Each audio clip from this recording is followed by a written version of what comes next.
जय श्री कृष्णा दोस्तों। अष्टावक्र गीता के दूसरे प्रसंग में हम लोग आगे बढ़ते हैं। राजा जनक कहते हैं, अहो जन समूहेपि न द्वैतम पश्यतो मम अरण्यमिव संवृत्तम क्व रतिम करवाण्यहम। राजा जनक को एक अलौकिक दृष्टि मिल गई। दोस्तों, राजा जनक कहते हैं, आश्चर्य है कि जन समूह में भी मुझे द्वैत दिखाई नहीं देता है। यह अरण्यवत हो गया है, तो फिर मैं किससे प्रेम करूं। वे कहते हैं कि आश्चर्य है ये तो कि ये संसार में मुझे द्वैत दिखाई ही नहीं देता है। द्वैत और अद्वैत में आशा करते हैं कि आप लोगों को अंतर समझ में आ रहा होगा, लेकिन यदि आप चैनल पर नए हैं तो आप लोग समझ लीजिए कि द्वैत और अद्वैत में अंतर क्या होता है। द्वैत होता है जहां पर दो सत्ता होती है, लेकिन जहां पर एक सत्ता है वहां पर अद्वैत हम कहते हैं। अद्वैत है वो पर ब्रह्म परमात्मा, और ये जो द्वैत है इस संसार में रह करके जो मनुष्य स्वयं को इस सृष्टि से भिन्न मान लेता है, स्वयं का अस्तित्व अलग अलग मान लेता है, तो वहां पर द्वंद्व होता है। कहने का भाव यह है कि इस संसार में द्वैत है और वो जो पर ब्रह्म परमात्मा है वो अद्वैत है। तो यहाँ पर जनक कहते हैं कि आश्चर्य है, इस जन समूह में, इस विश्व में मुझे द्वैत दिखाई ही नहीं देता है, जबकि इस विश्व में द्वैत व्याप्त है, दो सत्ताएं तो हैं। तो इसलिए यह अरण्यवत हो गया है। अरण्य का अर्थ होता है ये वन के समान हो गया है। मानो जैसे वन में कोई तपस्वी यदि तपस्या करने जाते हैं तो उन्हें केवल ब्रह्म का चिंतन मात्र ही ज्ञात रहता है, उन्हीं का ही नाम जपना, उन्हीं को ही स्मरण करना, तो एकमात्र बस उन्हीं का ही ध्यान चिंतन एक मुनि, एक तपस्वी करते हैं। तो इसलिए राजा जनक कहते हैं कि ये तो संपूर्ण विश्व मेरे लिए अरण्यवत हो गया है, वन के समान हो गया है, तो फिर मैं किससे प्रेम करूं। आगे व्याख्यान में वे कहते हैं कि राजा जनक को एक अलौकिक दृष्टि मिल गई।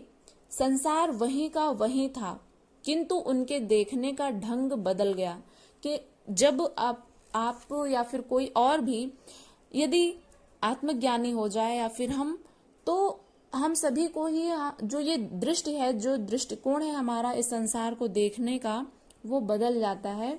लेकिन संसार तो वैसा ही रहता है, देखने का नजरिया मात्र बदल जाता है। जो संसार के प्रति पहले उन्हें प्रीतिकर या दुखकर लगता था, ना अब वह प्रीतिकर रहा है ना ही दुखद। उन्हें इस संसार से ना तो प्रीति अच्छी लगती है और ना ही दुखद लगता है, कि मतलब सामान्य लगता है। जो भी परिस्थितियां हैं सब में समान रहते हैं जो आत्मज्ञानी होते हैं। सुख दुख, प्रेम और घृणा, अपना पराया, ये सब मानसिक अवस्थाएं मात्र हैं। ये सब हमारे मन की कल्पनाएं हैं कि कोई हमें सुख प्रदान कर रहा है, कोई हमें दुख दे रहा है। तो ये सब हमारे मन की ही जो भ्रांतियां हैं, ये सब मानसिक अवस्थाएं मात्र हैं। और इसी कारण से मनुष्य शरीर में ही जीता है और शरीर में ही मरता है। उसके लिए जन्म, मरण और बंधन, मोक्ष इत्यादि मायने रखते हैं, लेकिन आत्मा के लिए वह केवल हैं। वो उसे प्रतीत नहीं होते हैं, क्योंकि उसे जो पाना था वो तो पा लिया। जिस सत्ता की उसे आवश्यकता थी, जो भी बोध होना था वो तो हो गया। उससे कोई लगाव नहीं है आत्मा को। आत्मा को ना तो बंधन बांध सकते हैं, ना ही उसे मोक्ष की कामना है। तो इसलिए उसके लिए केवल ये सब जो सत्ताएं, जो भ्रांतियां हैं, वो केवल उसके लिए हैं। उससे कोई लगाव नहीं है, ना कोई अच्छा है ना बुरा है। यह भेद ही समाप्त हो गया। उसकी उपस्थिति को केवल दृष्टा भाव से देख रहे हैं। पहले जनक शरीर, स्वर्ग, नरक, बंध, मोक्ष, भय एवं विश्व को कल्पना मात्र कहते हैं। अब उन्हें यह संपूर्ण जन समूह भी वन के समान दिखाई दे रहा है। श्लोक में एक शब्द आया था अरण्यवत, तो इसका अर्थ है कि वन के समान ये विश्व प्रतीत हो रहा है, क्योंकि ये जो जन समूह है इसमें उन्हें द्वैत दिखाई ही नहीं देता है। सब कुछ ब्रह्ममय हो गया। एक ज्ञानी व्यक्ति के साथ ऐसा ही होता है। ज्ञानी, या फिर ये कह सकते हैं ज्ञानी ना कह के कि आत्मज्ञानी, जिन्हें स्वयं का बोध हो गया हो, तो इसलिए उनमें, इस सृष्टि में उन्हें कहीं पर भी द्वैत नहीं दिखाई देता है।